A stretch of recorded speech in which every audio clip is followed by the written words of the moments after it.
কঁঠাল খাই আপুনিও বেয়া পায় নেকি বাৰু? যদিহে বেয়া পায় তেন্তে এই ভিডিঅ'টো আপোনাৰ কাৰণে। নমস্কাৰ, মই গীতে মোৰ অন্য এটা ভিডিঅ'লৈ আপোনালোক সকলোকে স্বাগতম জনাইছোঁ। আহকচোন আজি আমি কথা পাতোঁ বাংলাদেশ আৰু শ্ৰীলংকাৰ ৰাষ্ট্ৰীয় ফল, আমাৰ দেশৰ কেৰালা আৰু তামিলনাডুৰ ৰাজ্যিক ফল কঁঠালৰ বিষয়ে। বহুতেই কোৱা শুনো কঁঠালৰ গোন্ধ আঠা বা খালে গৰম উঠাৰ বাবে খাই বেয়া পাওঁ। অৱশ্যে মোৰ ব্যক্তিগতভাৱে কঁঠাল বহুত বেছি প্ৰিয় এবিধ ফল। আপোনালোকে জানেনে বাৰু কঁঠাল আমাৰ দেহৰ বাবে কিমান উপকাৰী? ই এনে এবিধ ফল য'ত দেহৰ বাবে লাগতিয়াল বিভিন্ন খাদ্য প্ৰাণ, খনিজ লৱণ, এণ্টিঅক্সিডেণ্ট, নানা ধৰণৰ অত্যাৱশ্যকীয় ৰাসায়নিক পদাৰ্থ তথা বিভিন্ন সূক্ষ্ম পোষক তত্ত্বসমূহ পোৱা যায়। কঁঠালত থকা প্ৰচুৰ পৰিমাণৰ আঁহে কোষ্ঠকাঠিন্যতা দূৰ কৰে আৰু হজম শক্তি বঢ়াই তোলে। যথেষ্ট পৰিমাণে ভিটামিন চি আৰু এণ্টিঅক্সিডেণ্ট থকাৰ বাবে ৰোগ প্ৰতিৰোধ ক্ষমতা বঢ়াই তোলে। এটা কথা জানেনে, কঁঠাল কৰ্কট প্ৰতিৰোধী গুণসম্পন্ন।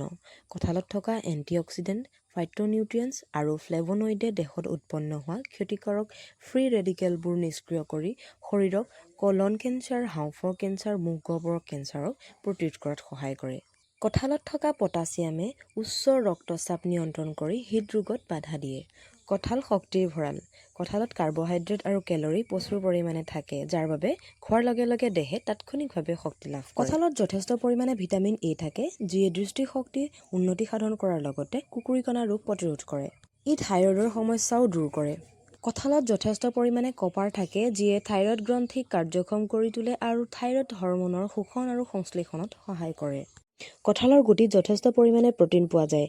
শুনামতে কঁঠালৰ গুটিয়ে আন্তৰ্জাতিক বজাৰত স্থান লাভ কৰিবলৈ সক্ষম হৈছে। মুঠৰ ওপৰত কঁঠালৰ গুণ বহুত, গতিকে কঁঠাল খাবলৈ চেষ্টা কৰক। কঁঠাল অন্য ফলৰ তুলনাত যথেষ্ট সহজলভ্য, নহয় জানো? মাত্ৰ মন কৰিব, কঁঠাল বা অন্যান্য ফল-মূলৰ ওপৰত যদি আপোনাৰ এলাৰ্জি আছে তেন্তে নোখোৱাটোৱেই ভাল, আৰু ডায়েবেটিছ ৰোগীয়ে কমকৈ খোৱাটোৱেই ভাল। আৰু এটা কথা মন কৰিবলগীয়া, কঁঠাল খাই আপুনি কেতিয়াও গাখীৰ বা মৌ নাখাব। কঁঠাল খাই ভাল পোৱা সকলে কিন্তু কমেণ্ট এটা কৰিবলৈ নাপাহৰিব। আৰু যদিহে ভাবিছে যে ভিডিঅ'টো দৰকাৰী তেন্তে আন 10জনেও চাব পৰাকৈ ভিডিঅ'টো শ্বেয়াৰ কৰি দিব। অন্য এটা ভিডিঅ'ত লগ পোৱাৰ আশাৰে আজিলৈ আহোঁ, ধন্যবাদ।